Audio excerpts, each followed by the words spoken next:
بسم الله الرحمن الرحيم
time কত সময় কতটুকু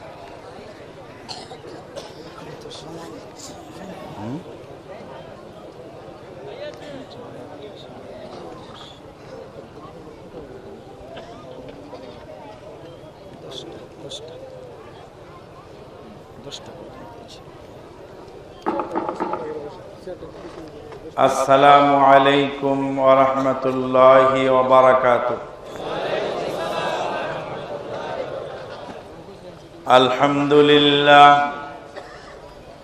আলহামদুলিল্লাহ নাহমাদুহু ওয়া নাস্তাঈনুহু ওয়া নাস্তাগফিরুহু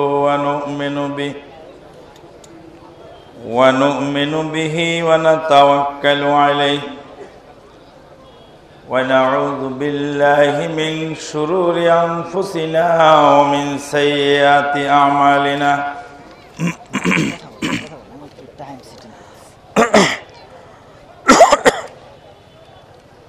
من يهده الله فلا مضل له ومن يضلل فلا هادي له وأشهد أن لا إله إلا الله وحده لا شريك له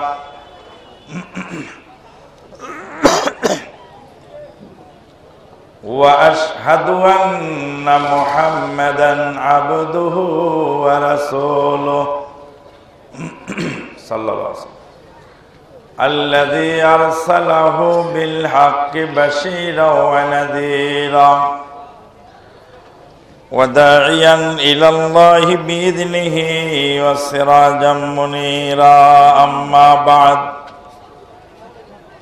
فإن خير الحديث كتاب الله وخير الهدي هدي محمد صلى الله عليه وسلم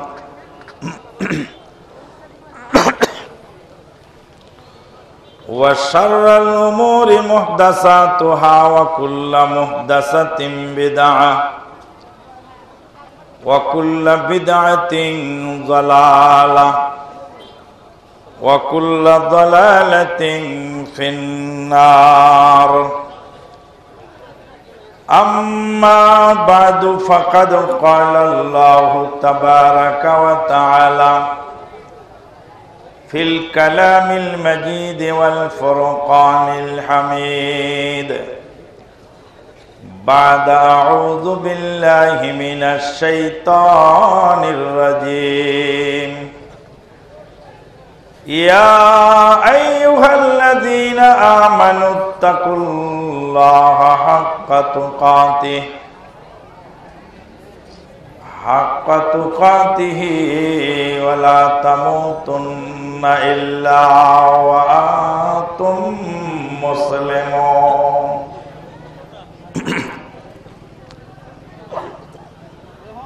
يا أيها الناس اتقوا ربكم الذي خلقكم من نفس واحدة وخلق منها زوجها وبث منهما رجالا كثيرا ونساء واتقوا الله الذي تساءلون به والأرحام إن الله كان عليكم رقيبا يا أيها الذين آمنوا اتقوا الله وقولوا قولا سديدا يصلح لكم أعمالكم ويغفر لكم ذنوبكم ومن يطع الله ورسوله فقد فاز فوزا عظيما وقال تعالى وإذ فرقنا بكم البحر فأنجيناكم وأغرقنا آل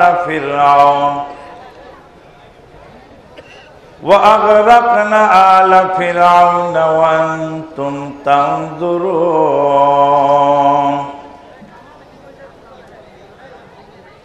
وقال النبي الأمين صلى الله عليه وسلم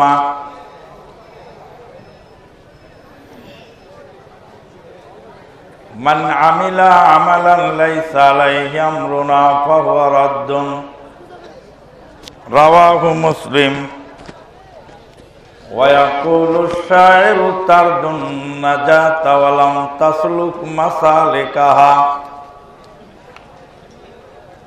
إن السفينة لا تجري على يبس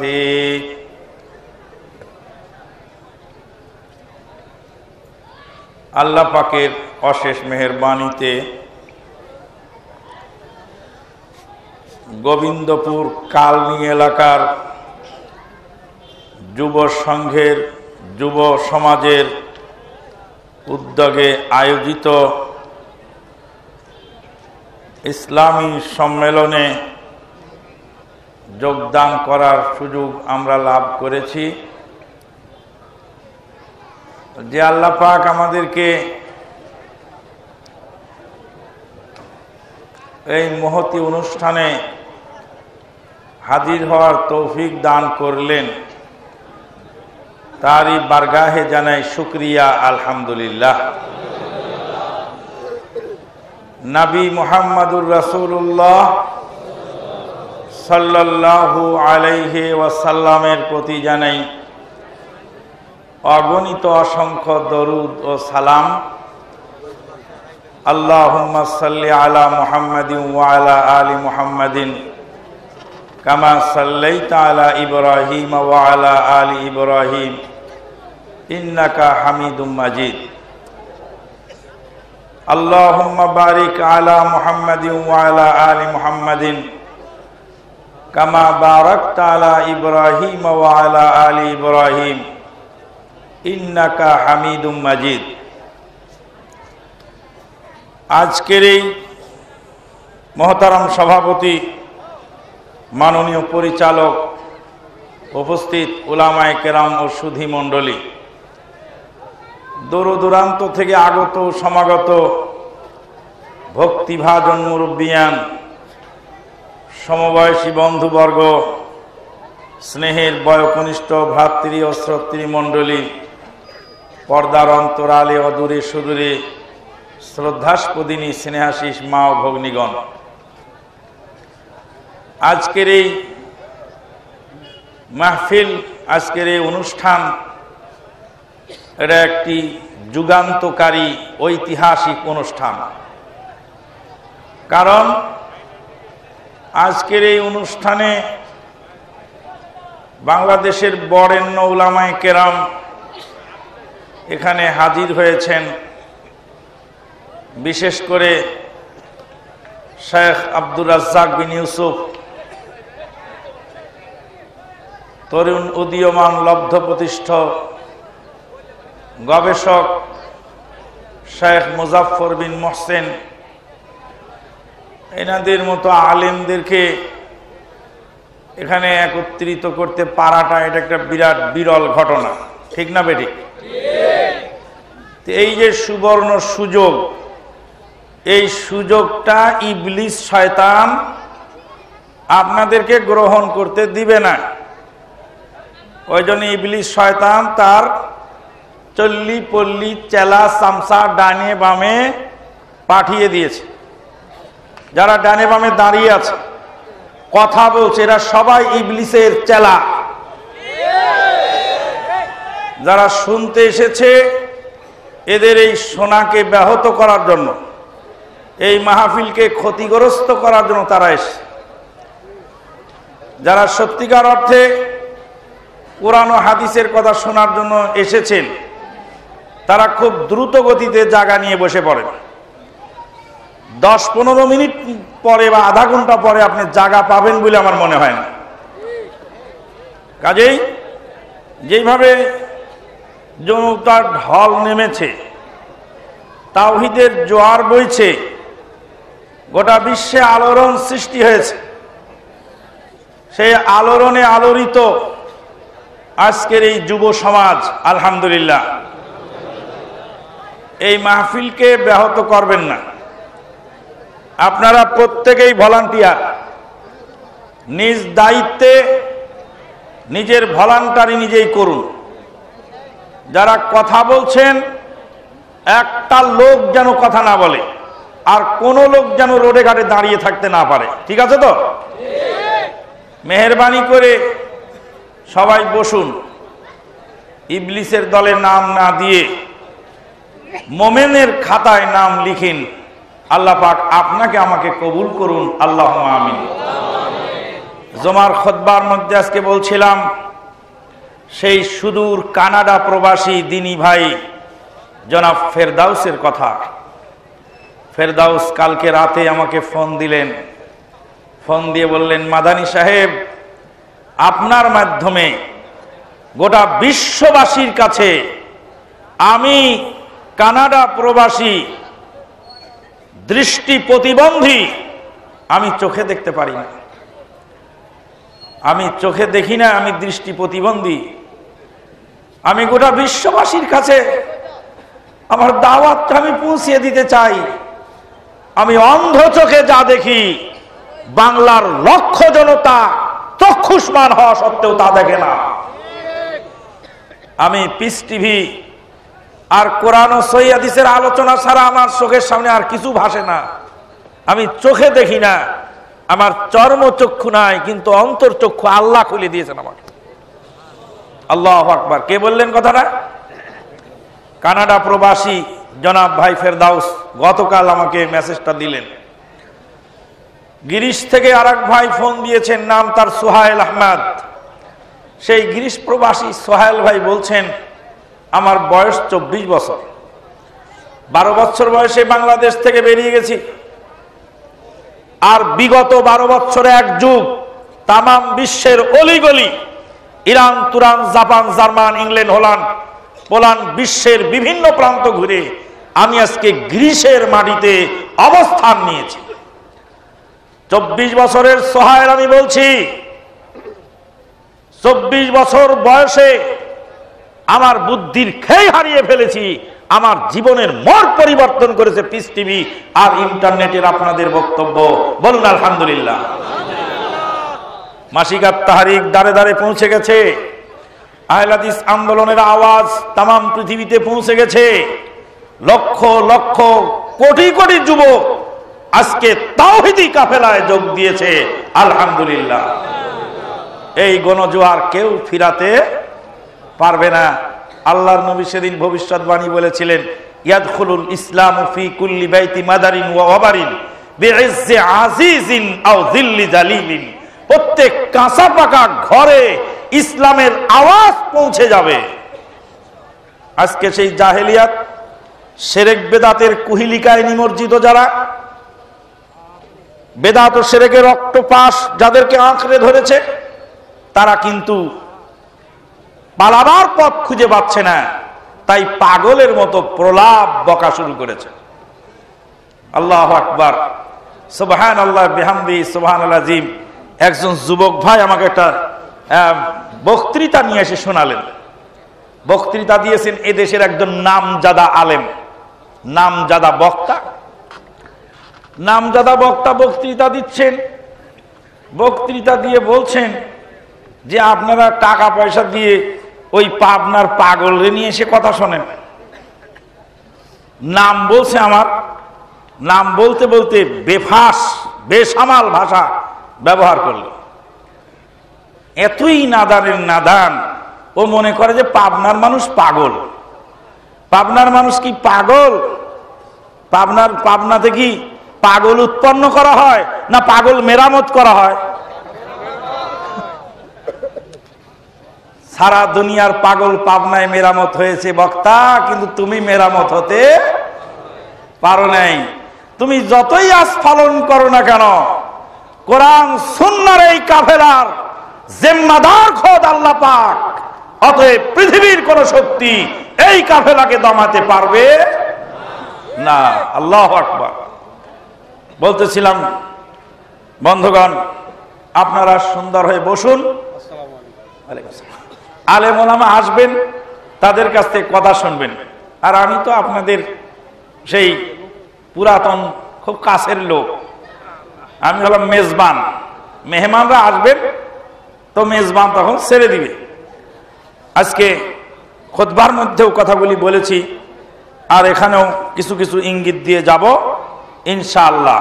বর্তমান যে মাস চলছে, এই মাসের নাম কি? মুহররম মাস। মুহররম মাস হলো হিজরি নববর্ষের প্রথম মাস। খুতবার মধ্যে কথাটা আসছে, খুতবা ডাউনলোড করলে অনেক তত্ত্ববহুল আলোচনা আজকে এটা শুনতে পাবে। তারপরেও সংক্ষিপ্ত আকারে একটু ইশারা দিয়ে যাই। মুহররম মাস হলো হিজরি নববর্ষের প্রথম মাস। এই হিজরি সন চালু করেন সর্বপ্রথম মুসলিম জাহানের খলিফা কে? উমর ইবনুল খাত্তাব রাদিয়াল্লাহু তাআলা আনহু। আল্লাহর নবীর হিজরতকে কেন্দ্র করে এই সন চালু হয়,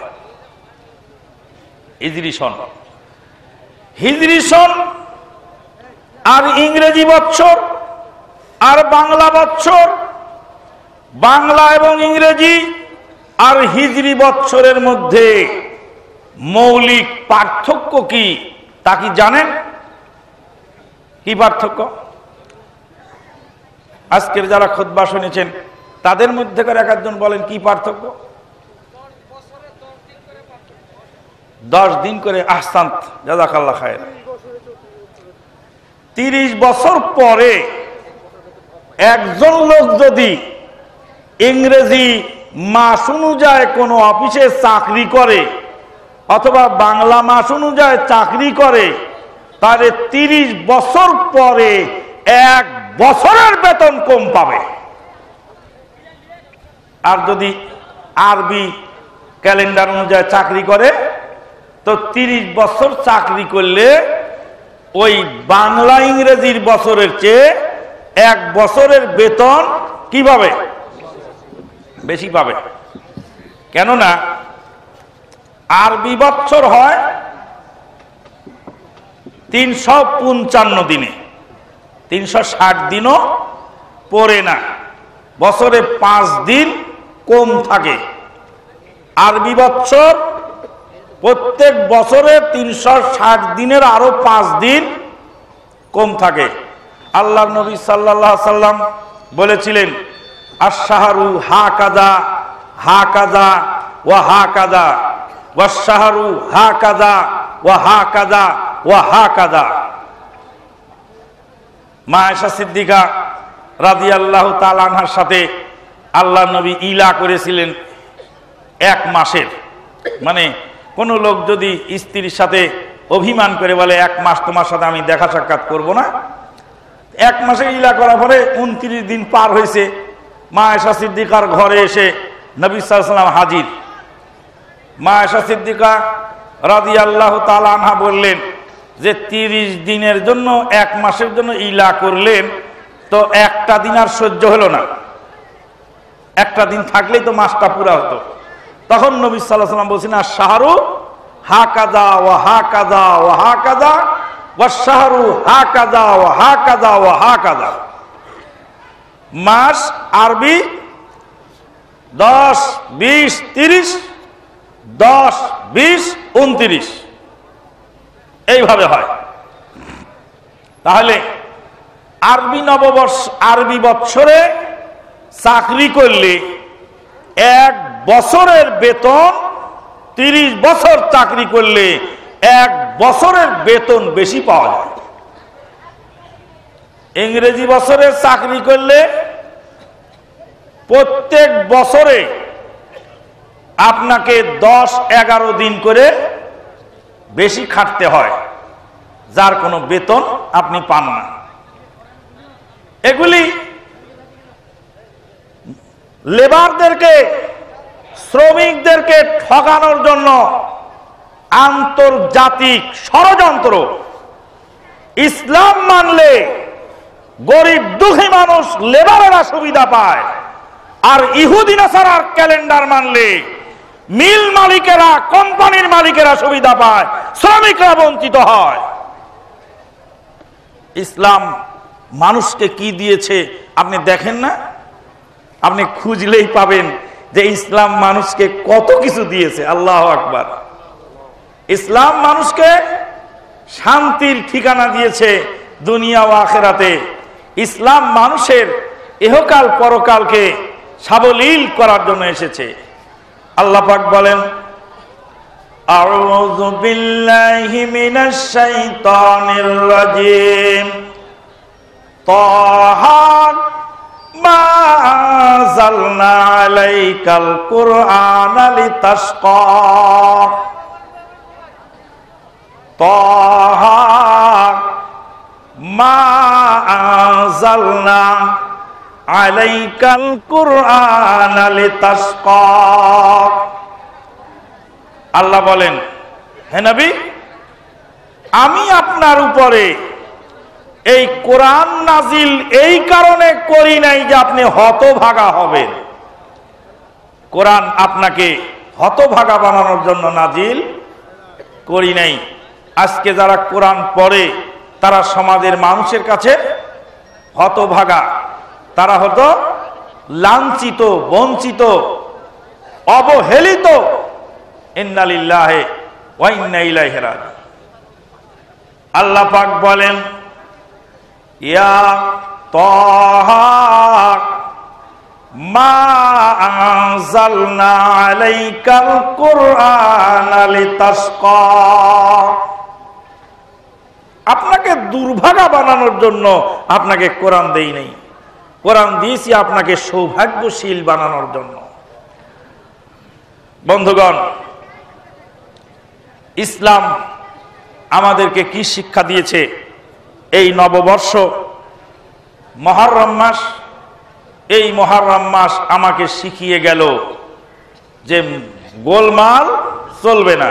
আল্লাহ পাক বলছেন, ইন্না ইদ্দাতাশ শুহুরি ইনদাল্লাহ, ইন্না ইদ্দাতাশ শুহুরি ইনদাল্লাহি 12 শাহরান, 12 শাহরান ফি কিতাবিল্লাহ, ইয়াওমা খালাকাস সামাওয়াতি ওয়াল আরদ, মিনহা আরবাতুন হুরুম, যালিকাদ দীনুল কাইয়্যিম, ফালা তাযলিমু ফীহিন্না আনফুসাকুম। মাসের গণনা 12টি, তার মধ্যে 4টি মাস হলো মহাপবিত্র। এই মাসগুলিতে তোমরা পরস্পরে জুলুম করো না। মুহররম মাস মক্কার কাফেররা জুলুম বন্ধ করে রাখতো, মারামারি বন্ধ করত, গোলমাল বন্ধ করত। কিন্তু মুহররম মাসে মুসলিম দেশে যেই তাণ্ডব ঘটছে, এই তাণ্ডব অমুসলিম কাফেরেরাও জাহেলি জামানায় করে না। বন্ধুগণ, যাবেন কোথায়? সর্বাঙ্গে ব্যথা, ওষুধ দেব কোথায়? আল্লাহু আকবার। মুহররম মাসের পবিত্রতা আল্লাহ আমাদেরকে বজায় রাখার তৌফিক দান করুন। মুহররম মাসের ইতিহাস শুনুন। আল্লাহ পাক ফেরাউনের জুলুম যখন চূড়ান্ত পর্যায়ে পৌঁছে গেল, ফেরাউন ছিল পৃথিবীর বুকে একজন বড় জালেম শাসক। ফেরাউন ছিল গোরস্তানের খাদেম। এই বেয়াদব, এই কুলাঙ্গার, এ ছিল একজন নিগৃহীত, নিষ্পেষিত একজন গোরস্তানের খাদেম। আল্লাহ পাক তাকে ভালোবেসে শক্তি, সামর্থ্য, শৌর্য, বীর্য, টাকা পয়সা সব কিছু দান করেছিলেন। আল্লাহ রাব্বুল আলামিনের নিয়ামতকে অস্বীকার করে সেই নিজেই প্রভু সেজে বসে গেল। আল্লাহ রাব্বুল আলামিন ফেরাউনের জুলুম, নির্যাতন, নিষ্পেষণ একদম নীরবে সহ্য করলেন। ফেরাউনের লোক আর মিশরের মধ্যে আর এক গোত্র বাস করত, সেই গোত্রের নাম হলো কিবতি। কিবতি আর অরিজিনাল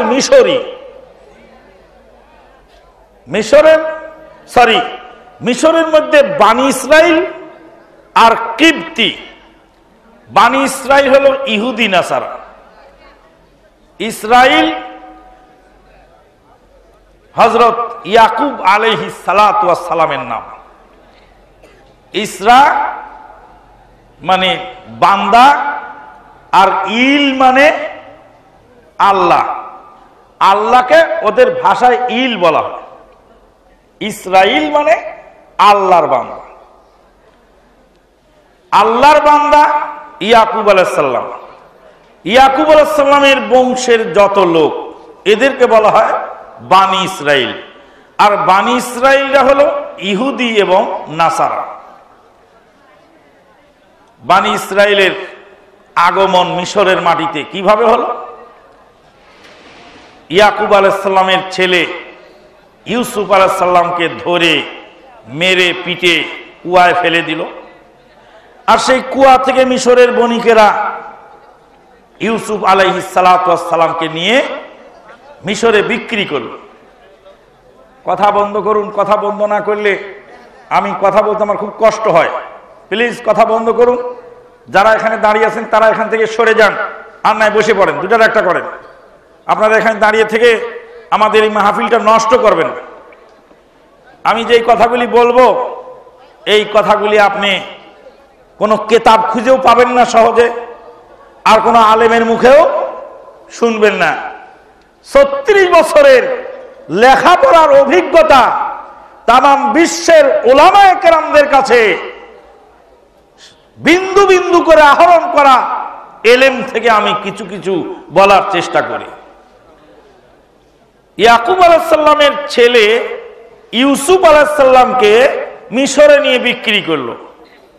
মিশরের যখন খাদ্যমন্ত্রীর দায়িত্ব পেয়ে গেলেন ইউসুফ আলাইহিস সালাতু ওয়াস সালাম, ইউসুফ আলাইহিস সালাম খাদ্যমন্ত্রীর দায়িত্ব পাওয়ার পরে এবার ভাই বেরাদার, পিতা মাতা সবাইকে কোথায় নিয়ে গেলেন? মিশরে নিয়ে গেলেন। তো এই মিশরে ইয়াকুব আলাইহিস সালামের পরিবারের লোকেরা যে গেল, ইনারা হলেন রিফিউজি। এক দেশ থেকে আরেক দেশে গেলে কি হয়? তার নাম কি কয়? রিফিউজি। আর আরবিতে বলে মুহাজির। আরবিতে মুহাজির বলে, আর ইংরেজিতে বলে রিফিউজ। তে রিফিউজিরে বাংলায় সংক্ষিপ্ত রিফিউজি বলে, কিন্তু আসলে রিফিউজ বলে কোন জিনিস ইসলামী শরীয়তে নাই। আবার রূপগঞ্জের লোক নারাজও হতে পারে। নারাজ হবে কেন? যে দূর দারাজ থেকে, মক্কা থেকে হিজরত করে যারা মদিনায় আসলেন, তারা কি মুহাজির। আর মদিনায় যারা ছিলেন তারা কে? আনসার। আল্লাহ পাক বলছেন, আউযু বিল্লাহি মিনাশ শাইতানির রাজিম ওয়াস-সাবিকুনাল আউয়ালুনা মিনাল মুহাজিরিনা ওয়াল আনসার ওয়াল্লাযীনা তাবাউহুম বিইহসানিন রাদিয়াল্লাহু আনহুম ওয়া রাদু আনহু ওয়াস-সাবিকুনাল আউওয়ালুনা মিনাল মুহাজিরিনা ওয়াল আনসার। মুহাজিররা কি মুসলমান না কাফের? কথা বলবেন, মুসলমান না কাফের? মুসলমান। আর আনসারেরাও মুসলমান। তা আনসার মুহাজির নাম হলো কেন? কালকে যে লালু মুফতি ফতোয়া দিবে আর বলবে আহলে হাদিস নাম বলা যায় না, মুসলমান বলে পরিচয় দাও। মুসলমানের নাম মুসলমান হবে, আহলে হাদিস কেন হবে? ওই যে লালু মুফতি আর ভুলু মুফতি যখন ফতোয়া দিবে তখন বলবেন যে মুসলমানের নাম মুসলমান হবে, আনসার মুহাজির হলো কেন? তাহলে বৈশিষ্ট্যগত নাম হতে পারে, এই আয়াত থেকেই প্রমাণ পাওয়া গেল। তাহলে আনসার মুহাজিররা আসলেন আর আনসারেরা বুক পেতে নিলেন, নিজের বাড়ির দুইটা থাকলে একটা দিয়ে দিলেন। রূপগঞ্জের মানুষ রাগ করবে না, আগেই বলছি।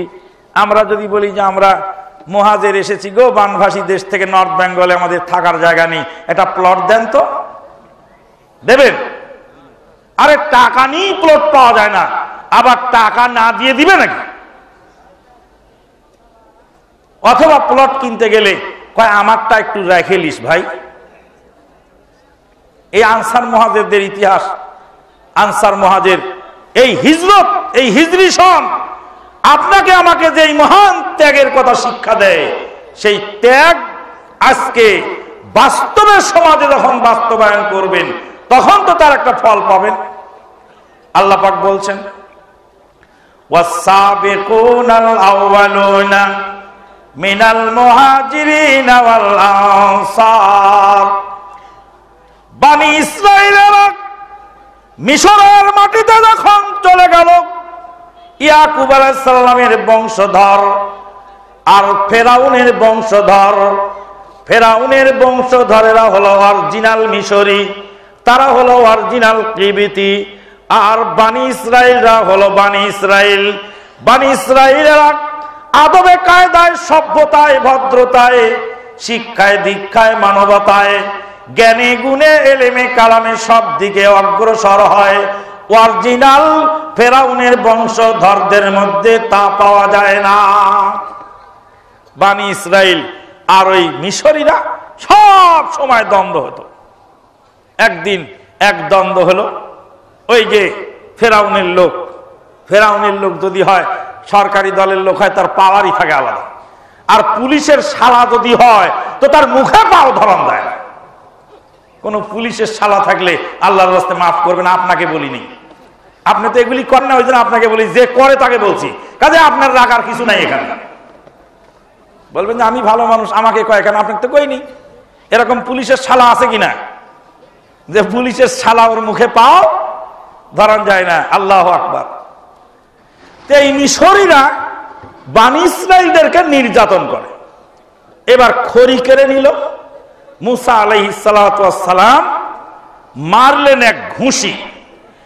এক ঘুষি মারার সঙ্গে সঙ্গে ওই কিপ্তি লোকটা মারা গেল। কিপ্তি হলো অরিজিনাল মিশরি, আর মুসা আলাইহিস সালাতু ওয়াস সালাম ইয়াকুব আলাইহিস সালামের বংশের লোক, তিনি হলেন মুহাজির, তিনি হলেন রিফিউজি গ্রুপের লোক, হিজরতকারীদের অন্তর্ভুক্ত। আরে বেটা, আমাদের দেশে এসে থাকো আর আমাদের লোককে মারো, এ শালা লোকটা খুবই খারাপ, এই জন্য নর্থ বেঙ্গলে থাকতে পারেনি, দেখে রূপগঞ্জে এসে ধর ওকে মার আগে। হয় না এরকম কথা? এই লোক নিজের দেশে থাকতে পারেনি দেখে ও বাড়ি ভেঙে এখানে চলে আসছে। আল্লাহু আকবার। শুরু হয়ে গেল দ্বন্দ্ব। এই দ্বন্দ্ব আবহমান কাল চলল। আল্লাহ পাক বলেন ওয়ালান তারযা আনকাল ইয়াহুদু ওয়ালান নাসারা হাত্তা তাত্তাবিআ মিল্লাতাহুম। ইহুদি নাসারারা কোনদিন তোমাদের উপরে সন্তুষ্ট হবে না যতদিন পর্যন্ত ইহুদি নাসারাদের তরিকা তোমরা মেনে না নাও। ইহুদি নাসারারা মুসলমানদেরকে ধ্বংস করার জন্য যেই হাতিয়ার দিয়েছে, সেই হাতিয়ারের নাম হলো ডেমোক্রেসি, আর তারই নাম হলো পাশ্চাত্য গণতন্ত্র। পাশ্চাত্য গণতন্ত্র এমন ভয়ানক জিনিস যে বিবি তার স্বামীর বুকে ফ্লাইং কিক মারবে, কিছু করার নাই। আমার ভোট আমি দেব, যাকে খুশি তাকে দেব।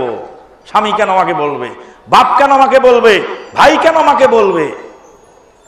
এটা হলো এই ডেমোক্রেসি। সেই ডেমোক্রেসি পাশ্চাত্য ডেমোক্রেসি, এটা হলো ইহুদি নাসারাদের বিষ বৃক্ষের বিষ ফল। গোটা মুসলিম বিশ্বে তথাকথিত এই গণতন্ত্রের নামে মুসলিম জাতিকে নির্মূল করে দেওয়ার একটা নীল নকশা আঁকানো হয়ে গেছে। মুসলমান মুসলমানকে মারবে, কিসের নামে মারবে? গণতন্ত্রের নামে মারবে, ভোটের নামে মারবে, মিছিলের নামে মারবে, হরতালের নামে মারবে, বিচারের নামে মারবে। বিভিন্ন নাম দিয়ে মুসলমানকে ধ্বংস করার যেই ষড়যন্ত্র, সেটা হলো এই ডেমোক্রেসি। ঢাকা ইউনিভার্সিটির প্রফেসর ইতিহাস পড়ায়, সেই প্রফেসর সাহেব বলছেন মহানবী মুহাম্মদুর রাসূলুল্লাহ সাল্লাল্লাহু আলাইহি সাল্লাম ডাকাতি করার জন্য রাস্তায় বেরিয়েছিলেন। ঢাকা ইউনিভার্সিটির ইসলামের ইতিহাসের প্রফেসর, সে বলছে আল্লাহর নবী ডাকাতি করার জন্য রাস্তায় বের হয়েছিলেন, এই জন্য বদরের যুদ্ধ সংগঠিত হয়েছিল। যার কাছ থেকে এলেম নিবে সেই হলো নাদান। এক বুড়ি আর এক বুড়িরে কয় নানি শাশুড়ি। এক নাদান গেছে আর এক নাদানের কাছে পড়তে, সেই নাদান ইসলামের ইতিহাস জানে না, অথচ সে হলো ঢাকা ইউনিভার্সিটির প্রফেসর। বন্ধুগণ, আমার কথাটা বুঝতে হলে একটু ব্রেনটাকে সাফ করে নিতে হবে আমি কি বলতে চাচ্ছি। ইহুদি নাসারার সঙ্গে মুসলমানদের আবহমান কাল দ্বন্দ্ব। কেন দ্বন্দ্ব? ফেরাউনের সাথে ওই কিপ্তির দ্বন্দ্ব ছিল, বানি ইসরায়েলের দ্বন্দ্ব ছিল। আর বানি ইসরায়েলের সাথে মুসলমানদের দ্বন্দ্বের কারণ, মুসলমানদের দ্বন্দ্বের কারণ হলো শেষ নবী কেন বানি ইসমাইল থেকে এলো, শেষ নবী বানি ইসমাইল থেকে আসার কারণেই দ্বন্দ্ব। আল্লাহর নবী সাল্লাল্লাহু আলাইহি সাল্লামের একজন স্ত্রী ছিলেন, তিনি ছিলেন জনৈক ইহুদি সরদারের মেয়ে। নাম কি তার? নাম কি? আল্লাহর নবীর একজন স্ত্রী যিনি ছিলেন জনৈক ইহুদি সরদারের মেয়ে, নাম কি তার? কে বললেন ভাই? ওদিকে হাত তোলেন তো, একটু দাঁড়ান না, আমি একটু দেখতে পাচ্ছি। Oh, this young man, very good, young guy. Very good, very good. সুবহানাল্লাহ, মাদার টেক থেকে এসে উত্তর দিয়ে দিল। তিনি হলেন সফিয়া বিনতে হুয়াই বিন আখতাব রাদিয়াল্লাহু তাআলা আনহা। মা সাফিয়া বলছেন, মা সাফিয়া আল্লাহর নবীর স্ত্রী, তিনি হলেন হুয়াই বিন আখতাবের স্ত্রী, মেয়ে। হুয়াই বিন আখতাবের মেয়ে যুদ্ধের ময়দানে ধরা পড়ল। ধরা পড়ার পরে আল্লাহর নবী সাল্লাল্লাহু আলাইহি সাল্লাম নিজের বাড়িতে এনে তাকে নিজের কাছে রাখলেন। মা সাফিয়া ইসলাম গ্রহণ করলেন। আলহামদুলিল্লাহ। আল্লাহর নবী সাল্লাল্লাহু আলাইহি সাল্লামের আরেকজন ফুফু ছিল, তার নাম সফিয়া, সফিয়া বিনতে আব্দুল মুত্তালিব। তার কবরটা বাকিউল গারকাদের পশ্চিম ওয়ালের পাশে দেখতে পাবেন, একটা বিশাল কবর, ওটাই হলো সাফিয়া রাদিয়াল্লাহু তাআলা আনহার কবর, আল্লাহ নবীর ফুফু।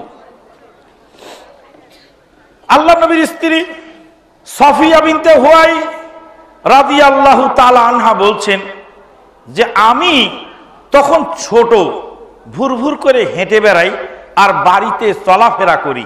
আমি খবর পেলাম যে আরব দেশে একজন নতুন নবী এসেছে,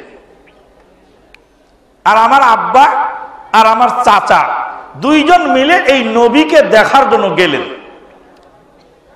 চলো তো দেখি আরব দেশের নতুন নবী এসেছেন, নবীটা কেমন একটু দেখে আসি। দেখে আসলো, দেখার পরে বলছে আহুয়া হুয়া। দুই ভাই এসে বাড়িতে আলাপ করতেছে, বলছে আহুয়া হুয়া, ইনি কি তিনি, ইনি কি তিনি, ইনি কি তিনি মানে ইনি কি তিনি যার কথা তাওরাত ইনজিলে বর্ণনা করা হয়েছে। তাওরাত ইনজিলে যেই নবীর কথা, শেষ নবীর কথা বর্ণনা করা হয়েছে, সেই শেষ নবী কি ইনি? তখন আরেক ভাই জবাব দিচ্ছে নাম হুয়া হুয়া, হ্যাঁ ইনি সেই নবী যেই নবীর বর্ণনা তাওরাত ইনজিলে দেওয়া হয়েছিল। তাওরাত ইনজিলে যে বর্ণনা দেওয়া আছে হুবহু তার সাথে মিলে গেছে, ইনি সেই আখেরি নবী। দুই ভাই গল্প করতেছে, মা সাফিয়া ঘরের কোনায় শুনতেছেন। আমাদের দেশের মা বোনেরা, আমাদের দেশের ছোট মেয়েরা, আমার একটা মেয়ের নাম আমি রেখেছি সফিয়া, মা সফিয়ার নাম অনুযায়ী রেখেছি সফিয়া। আর একটার নাম রেখেছি হাবিবা, আর একটার নাম রেখেছি হাফসা। এই হাফসার পিছনে চিকিৎসা করতে 1 লাখ টাকা গেল। আমি মনে মনে খুব চিন্তা করি, এত টাকা ঢাললাম এই মেয়েটার পিছনে, এর আউটপুট কি হবে, আমি এর ফলটা কি পাবো? ঘর থেকে বের হওয়ার সময় যখনই বলে আব্বু দোয়া, দোয়া তো পড়া হয়নি, বাড়ি থেকে বের হওয়ার দোয়াটা পড়ে নেন, পরে তারপরে বের হও। তখন আমার চোখ দিয়ে পানি ভেসে যায়, আর মনে করি আমার 1 লাখ টাকা তো উসুল হয়ে গেছে, 1 লাখ টাকা উসুল হয়ে গেছে আমার। আজকে যখন ওই নাবালক মেয়েটি দোয়া শিক্ষা দেয়, বলো তো মা আমি তো দোয়া পড়তে পারি নাই, একটু ঘর থেকে বের হওয়ার দোয়াটা একটু শিখায় দাও তো। বিসমিল্লাহে তাওয়াক্কালতু আলাল্লাহি ওয়ালা হাওলা ওয়ালা কুওয়াতা ইল্লা বিল্লাহ। ও হাবিবা, চাঁদ যে উঠেছে রে, চাঁদ দেখার দোয়াটা তো আমার মনে আসতেছে না রে মা, একটু বলতো। বলছে যারা আমার সাথে বলেন, আল্লাহুম্মা আহিল্লাহু আলাইনা বিল আমনি ওয়াল ঈমান। আরে ইহুদি ঘরের মেয়ে মা সাফিয়া বলছেন, আমার বাপ আর চাচা কি আলোচনা করছে আমি তা শুনতে লাগলাম। ইসলাম গ্রহণ করার পরে মা সাফিয়া বিবরণ দিচ্ছেন যে আমার বাপ আর চাচা দুইজন মিলে এসে নবী দেখে আসার পরে, নবী দেখে আর নবীটা কেমন বাপ চাচা ডিসকাস করে, আমি একটু শুনি। ক্বালা আহুয়া হুয়া ক্বালা নাম। বলল ভাই জানবে, যেই নবীর কথা তাওরাত ইনজিলে এসেছে, যেই নবীর বর্ণনা আমাদের কিতাবে এসেছে, সেই নবী কি ইনি যাকে আমরা দেখে এলাম? এক ভাই আর এক ভাইকে স্বীকৃত দিয়ে বলে নাম হুয়া হুয়া। ভাই জানবে, তাওরাত ইনজিলের বর্ণনার সাথে 100% মিলে গেছে এই নবীর চেহারার বিবরণ, নবীর আচরণের বিবরণ। ইনি আখিরি জামানার পয়গম্বর ছাড়া আর কেউ না। তখন বলছে ফামা বাকি আল্লাহ, তাহলে আমাদের আর দেরি কেন? নবী যদি এইটা হয়, আখিরি জামানার পয়গম্বর, তাওরাত ইনজিলে যার বিবরণ এসেছে তিনি যদি এটাই হয়ে থাকেন, আমরা কেন এই নবীর অনুসরণ করতে দেরি করি? মা সাফিয়া বলেন, তখন আমার বাবা জবাব দিচ্ছিলেন আর বলছিলেন ফামা বাকিয়া লানা ইল্লাল হিকদ ওয়াল হাসাদ। আমাদের আর কোন জিনিস বাকি নাই, একটাই জিনিস বাকি আছে, হিংসা বিদ্বেষ ছাড়া আর আমাদের মধ্যে কোনো জিনিস বাকি নাই। হিংসার কারণে আমরা এই নবীকে মানতে পারবো না। সাতক্ষীরার একজন আহলে হাদিস প্রফেসর, আহলে হাদিস জামাতের প্রফেসর, সাতক্ষীরায় তার বাড়ি। আমি আবার আমার মুখ কাটা, আমি নিজের বিপক্ষে যদি হয়, বাপের বিপক্ষে যদি হয়, চাচার বিপক্ষে যদি হয়, তবু আমি কথা বলতে দ্বিধাবোধ করি না। সাতক্ষীরার আহলে হাদিস প্রফেসর সাহেব হাত তুলে সম্মিলিত মুনাজাতের বিপক্ষে সারা জীবন ফতোয়া দিল। শেষ জীবনে এসে সাতক্ষীরার সেই প্রফেসর সাহেব মুনাজাতের ঠিকাদারি নিয়েছেন। তাকে লোকেরা গিয়ে জিজ্ঞেস করছে যে আপনি যে জীবনের শুরুতে মুনাজাতের বিপক্ষে ফতোয়া দিতেন, আর জীবনের শেষে এসে এই সম্মিলিত বেদাতি মুনাজাতের পক্ষে কেন ফতোয়া দেন এখন? তখন সেই প্রফেসর সাহেব, মাননীয় প্রফেসর সাহেব, স্বনামধন্য প্রফেসর সাহেব জবাব দিচ্ছেন। সাতক্ষীরার মানুষ আবার রাগ করবেন না, আপনাদের সাতক্ষীরার কথা তুলে ধরেছি। সাতক্ষীরার প্রফেসর তখন জবাব দিচ্ছেন, বলছেন যে আমি মুনাজাতের বিপক্ষে ফতোয়া দিতাম কথা ঠিক, যেদিন থেকে জানতে পারলাম ডক্টর আসাদুল্লাহ গালেব মুনাজাতের বিপক্ষে ফতোয়া দেয়, সেদিন থেকে বুঝলাম তার বিরোধিতা করা আমার দরকার। হুয়াই বিন আখতাবের ফতোয়ার সাথে এবার মিলছে কিনা দেখেন। আজকে আহলে হাদিস ঘরের সন্তান আমানুল্লাহ মাদানির সাথে বিরোধিতা করা দরকার, তাই ঠ্যাংয়ের পর ঠ্যাং ফেলো যায়। আব্দুর রাজ্জাক বিন ইউসুফের সাথে বিরোধিতা করার দরকার, যাই ঠ্যাংয়ের পর ঠ্যাং ফেলো ওখানে যায়। বছরের পর বছর, যুগের পর যুগ, যেই মাটি যেই জায়গা পড়ে থাকলো, সেই জায়গাতে কেউ চাষাবাদ করতে এলো না। যেদিনে ডক্টর সাকাওয়াত হেঁটে গেল ওই মাটির উপর দিয়ে, সেদিনই শুরু হয়ে গেল বিরোধিতা। যেদিন আব্দুর রাজ্জাক বিন ইউসুফ এসে ওখানে তাওহীদের পতাকা উত্তোলন করার চেষ্টা করলেন, সেদিন থেকে শুরু হলো বিরোধিতা। কেন বিরোধিতা করেন? এতদিন মাটি পড়েছিল, সে মাটিতে কাজ করেননি কেন? কেন এত শত্রুতা আর কেন এত বিদ্বেষ? ইহুদি নাসারার বিদ্বেষকেও আমরা কি করেছি? ছেড়ে গেছি। জবান তো বন্ধ করতে পারবেন না, জবান বলতেই থাকবে। এক বিন্দু রক্ত থাকতে জবান বলতে থাকবে। হিংসা বিদ্বেষের পথ পরিহার করতে হবে। প্রতিহিংসা, চাই রাজনৈতিক হোক, চাই ধর্মীয় হোক, চাই সামাজিক হোক, সর্ব অবস্থায় প্রতিহিংসা পরিহার করা উচিত। আজকে দেশের মধ্যে যে সহিংসতা চলছে, এগুলি সব অধিকাংশই প্রতিহিংসা পরায়ণতার কারণে। কথা কি ঠিক বললাম না ভুল বললাম? আল্লাহ পাক বলেন, ওয়ালা ইয়াজরিমান্নাকুম শানাআনু কওমিন আলা আল্লা তা'দিলু ই'দিলু হুয়া আকরাবু লিত্তাকওয়া ওয়ালা ইয়াজরিমান্নাকুম শানাআনু কওমিন আলা আল্লা তা'দিলু ই'দিলু হুয়া আকরাবু লিত্তাকওয়া। কারোর সাথে যদি তোমার বিরোধ থাকে, তাহলে ইনসাফপূর্ণ কথা বলতে দ্বিধাবোধ করো না।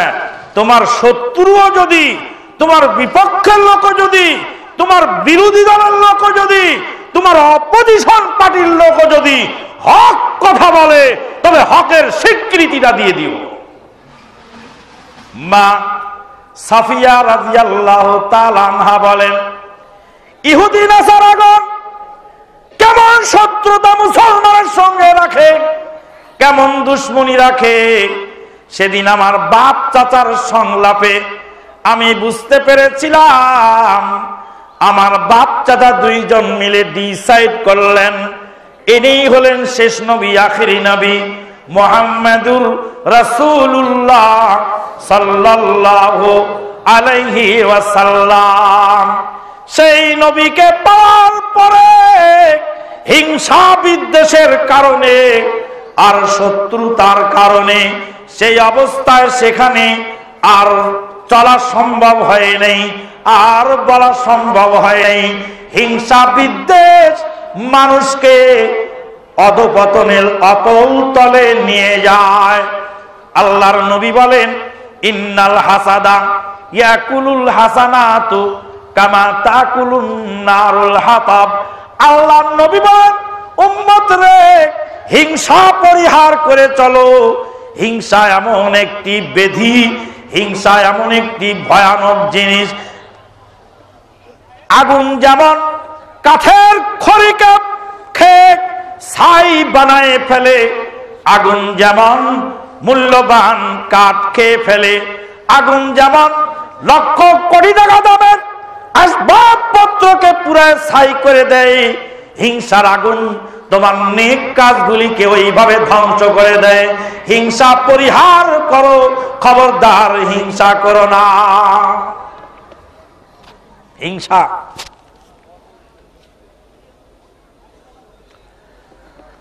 হিংসা পরিহার করো, হিংসা বর্জন করো। হিংসা পরিহার করো, হিংসা বর্জন করো। হিংসার কারণে মানুষ অনেক দূরে চলে যায়, অনেক দূরে চলে যায় জিঘাংসার কারণে।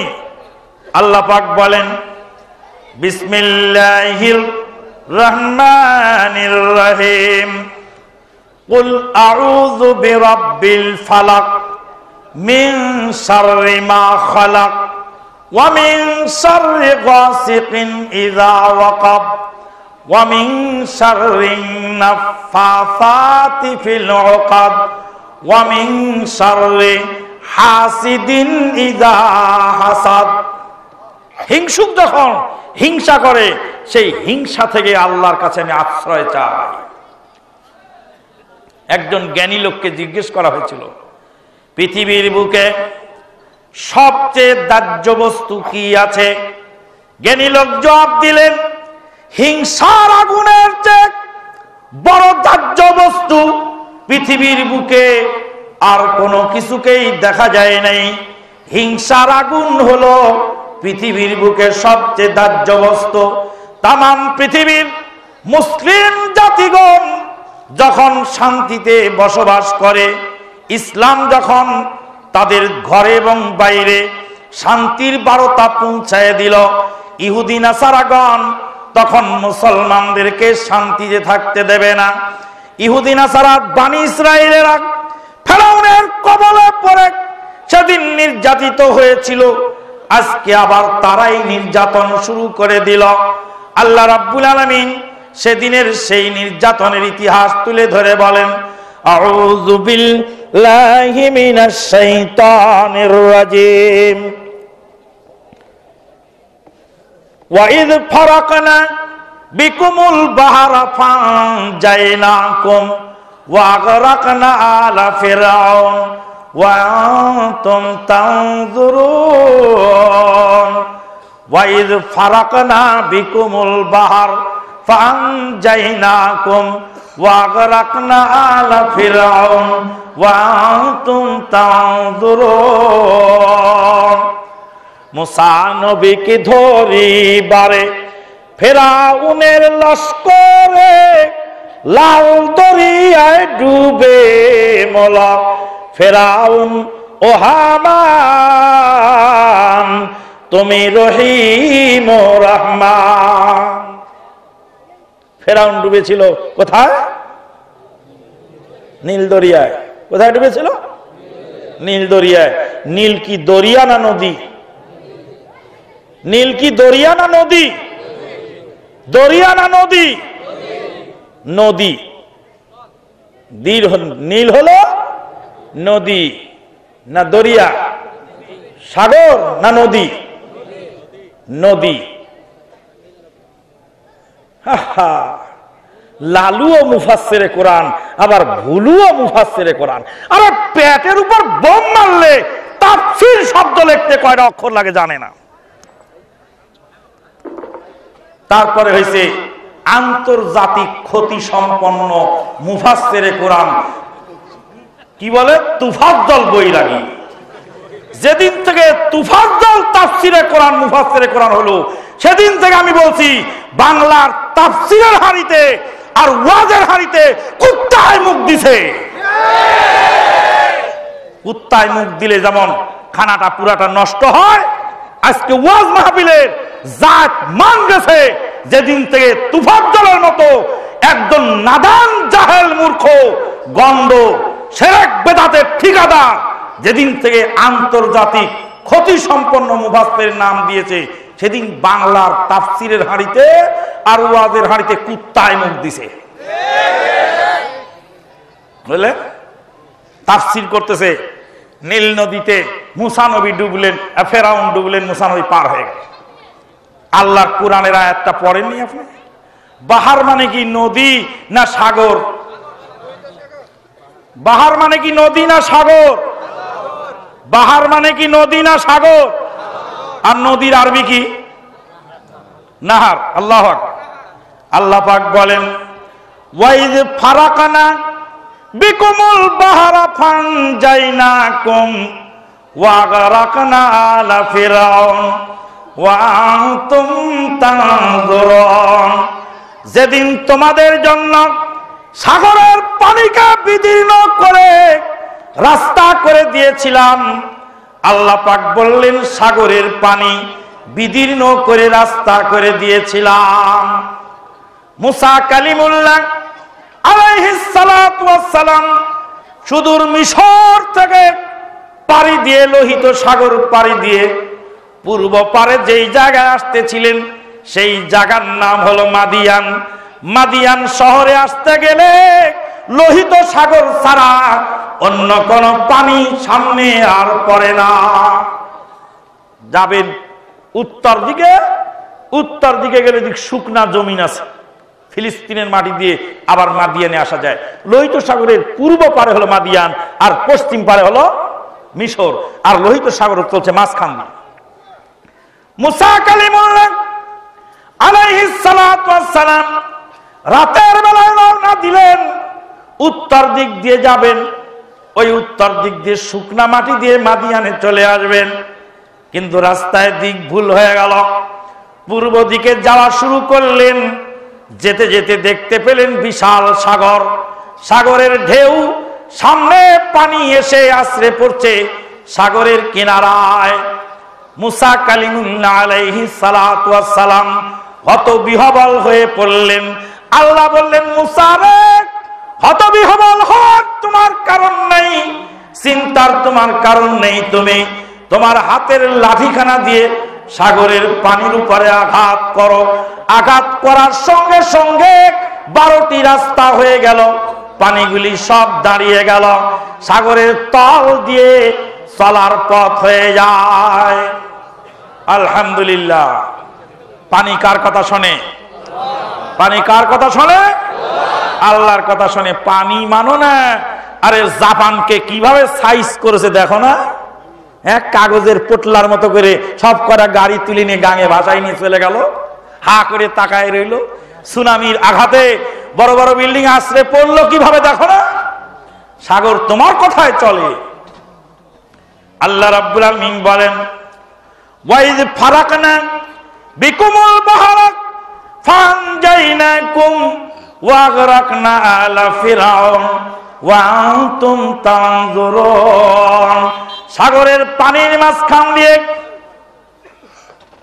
লোহিত সাগর 256 কিলোমিটার প্রস্থ।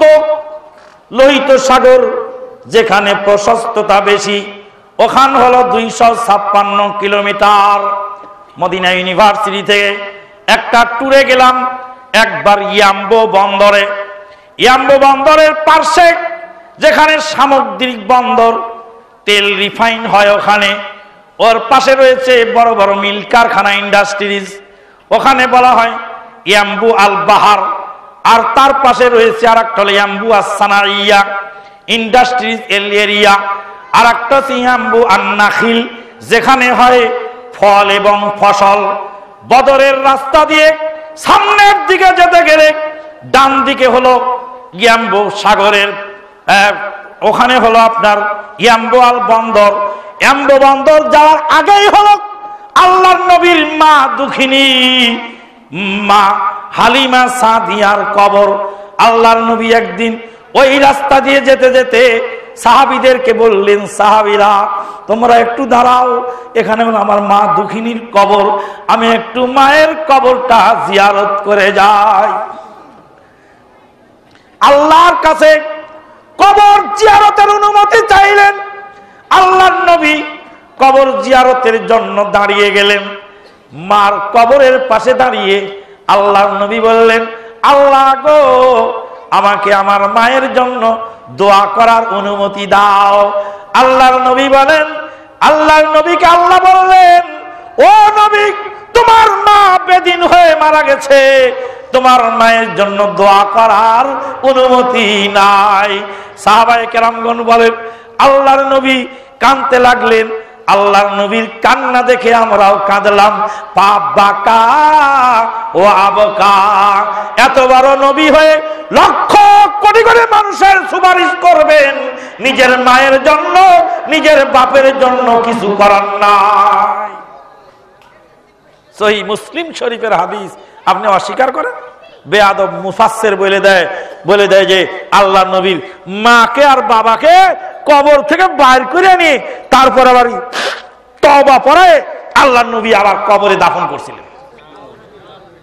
আচ্ছা, আল্লাহর নবীর মাকে আর বাবাকে যদি নবী কবর থেকে বাইর করে নিয়ে কালেমা পড়ায় যদি আবার বিদায় দেয়, তো নবীর মা আর নবীর বাপ তো নাজাত পেল, তো অন্য কাফের যারা মারা গেছিল তারা অপরাধ করলো কি? এতে নবীকেও গারদ করা হয় আর আল্লাহকেও অপমান করা হয়, যে আল্লাহর মধ্যে পার্সিয়ালিটি আছে। নাউযুবিল্লাহ মিন যালিক। নবীর বাপ দেখে ছাড়া পাবে নাকি? কথা বলেন, পাবে? নবীর বাপ দেখে ছাড়া পাবে না। ওয়াইজ ফারাকনা বিকুমুল বাহর ফানজাইনাকুম ওয়াগরাকনা আলা ফিরআউন ওয়া আনতুম তানজুরুন। যখন তোমাদের জন্য সাগরের পানি বিদীর্ণ হয়ে গেল, বলছিলাম ইয়াম্বুক সাগরের পাড়ে মদিনা ইউনিভার্সিটির একটি ট্যুরে গেলাম। ওখানে সাগরের মধ্যে সাঁতার কাটার জন্য, গোসল করার জন্য নেমে গেলাম। ওখানে একজন আরাবিয়ান দেখতে পেলাম, সেখানে সাঁতার কাটতেছিলেন। আরাবিয়ানকে জিজ্ঞেস করলাম, চাচা গো, ফেরাউন কোথায় ডুবেছিল আর মুসা কালিমুল্লাহ আলাইহিস সালাতু ওয়াস সালাম কোথায় পার হয়েছিলেন?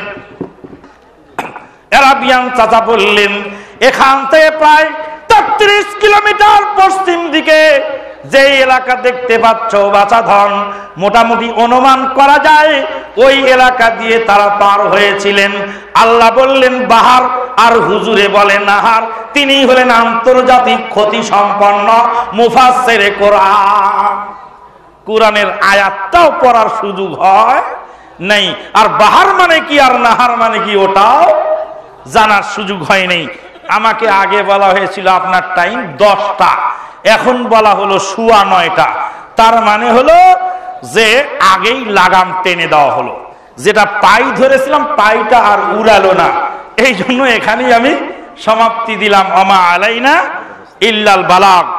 আকুলু কওলি হাযা আস্তাগফিরুল্লাহ লি ওয়া লাকুম ওয়া লিসাইরিল মুসলিমিন ফাস্তাগফিরুহু মিন কুল্লি যামবিন ওয়া তুবু ইলাইহি ইন্নাহু হুয়াল গাফুরুর রহিম।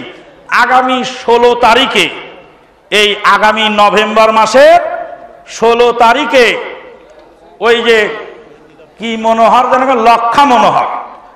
লক্ষা মনোহরপুরে ইনশাআল্লাহ আসবো, যদি সময় জোটে। তাহলে যেগুলি বাকি থাকলো 14 তারিখে কেরাবো, 14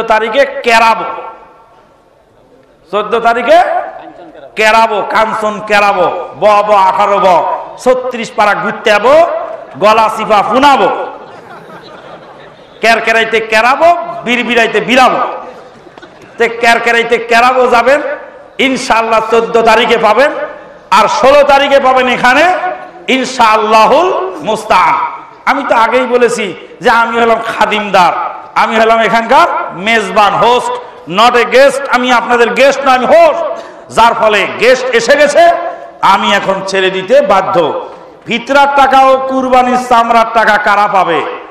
ফিতরার টাকা, কুরবানির চামড়ার টাকা মূলত ফকির মিসকিনের হক, মূলত ফকির মিসকিনের হক সাদকার অন্য খাতে, ওই 8 খাতের মধ্যে অন্য খাতেও ব্যয় করা যা যেতে পারে, কিন্তু ফকির মিসকিনের হক বেশি।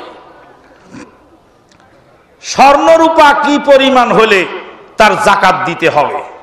স্বর্ণ 7.5 ভরি, 7.5 তোলা, 84 গ্রাম সামথিং, 84 গ্রাম সামথিং হলে জাকাত ফরজ হয় স্বর্ণের। আর রৌপ্য হলো 52.5 ভরি, 52.5 ভরি, 52.5 তোলা।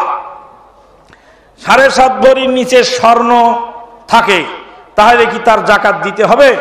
জি না, জাকাত দিতে হবে না। মসজিদের ইমাম ও খতিব চামড়ার টাকা আর কুরবানি ফিতরার টাকা কি পাবে? এদেশের অনেক বেয়াদব মসজিদ কমিটি আছে যারা ইমামকে ঠিক মতো বেতন দেয় না, ইমামকে ঠিক মতো খেতে দেয় না, আর বড় বড় মাতবর ইমামের উপরে করে, আর বছর শেষে ওই যাকাত ফিতরার টাকা ইমামের হাতে তুলে দেয়। লজ্জা করে না? শরম করেন? ইমাম যদি গরিব হয় যাকাত ফিতরা থেকে এমনি পাবে। ইমামতির উপযুক্ত বেতন দিতে কমিটি বাধ্য। যদি উপযুক্ত বেতন দিতে মনে না চায়, তাহলে আল্লাহর কাছে দরখাস্ত দেন, আল্লাহ তোমার জিবরাইল ফেরেশতারে আমার মসজিদের ইমাম বানিয়ে দাও, তাহলে বেতন লাগবে না, খেতেও দিতে হবে না, থাকার জায়গাও দেওয়া লাগবে না। আর যদি মানুষকে ইমাম বানাতে হয়, বেতনও দেওয়া লাগবে, খেতেও দিতে হবে, থাকার জায়গাও দিতে হবে, উপযুক্ত বেতন দিতে হবে। উপযুক্ত, যারা উপযুক্ত বেতন যদি দিতে না পারেন, কমিটির পোস্ট থেকে ছেড়ে যান, ছেড়ে দিয়ে রিজাইন দেন। থাকেন কোন লজ্জায়? ইমামের বেতন দিতে পারেন না তো? এমন কমিটি আছে যে এই কমিটির লোককে মানুষ বিশ্বাসও করে না, টাকা দিতে চায় না, কারণ জানে যে ইমামের নামে টাকা তুলে টাকা অর্ধেক মসজিদ ফান্ডে লাগায়, আর ফিতরার টাকা ইমামকে দেয় খাওয়ার জন্য। ইমামকে কেন ফিতরার টাকা দিবেন? ইমাম গরিব হলে এমনি পাবে। লালু আর ভুলু, লালু এমপি আর ভুলু মন্ত্রী ইমামের বেতন ধার্য করেন নেই। লালু এমপি আর ভুলু মন্ত্রী ইমামের বেতন ধার্য করেন নাই। ইমামের বেতন নির্ধারণ করেছেন মুসলিম জাহানের খলিফা ওমর ইবনুল খাত্তাব রাদিয়াল্লাহু তাআলা আনহু। গীবত করা কি পরিমাণ পাপ! গীবত করা মহা পাপ, আবার গীবত করা সুন্নত।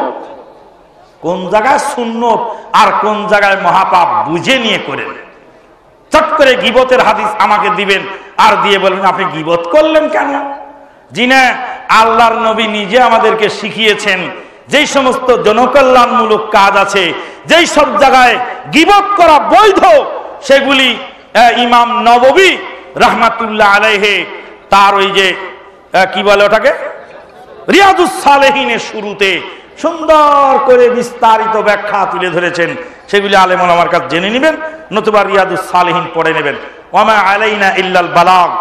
আকুলু কওলি হাযা আস্তাগফিরুল্লাহ লি ওয়া লাকুম ওয়া লিসাইরিল মুসলিমিন ফাস্তাগফিরুহু মিন কুল্লি যামবিন ওয়া তুবু ইলাইহি ইন্নাহু হুয়াল গাফুরুর রহিম। আপনারা কি এই মাহফিলে এসে সন্তুষ্ট? কে কে সন্তুষ্ট হাত তোলেন। জাযাকাল্লাহ খায়ের, আল্লাহ কবুল করো। আচ্ছা, বিনা পয়সায় সাদকা করবেন কে কে? যারা বিনা পয়সায় সাদকা করবেন হাত তোলেন। আলহামদুলিল্লাহ। সবাই দাঁড়ান একটু মেহরবানি করে। লিল্লাহি তাআলা দাঁড়ান, দাঁড়ান, কেউ বসে থাকবেন না, দাঁড়ান। লিল্লাহি তাআলা। সকল বিধান বাতিল করো, সকল বিধান বাতিল করো, মুক্তির একই পথ। সবাই এক হাত আগায় আসেন, এক হাত, এক হাত আগায়, এই এক হাত জায়গা সাদকা করেন, এক হাত জায়গা সাদকা করে বসেন সবাই। জাযাকুমুল্লাহ খায়রান ওয়া বারাকাল্লাহু ফীকুম। মানুষ অ্যাডজাস্ট কিভাবে করতে ওটা মাদানির জানা আছে। আপনারা এবার শোনেন শায়েখ মুজাফফর বিন মুহসিন সাহেবের আলোচনা। আসসালামু আলাইকুম ওয়া রাহমাতুল্লাহি। রাগ করলেন? উত্তর আসতে হলো যে, উত্তরটা একটু ভালো করে দিতে হবে।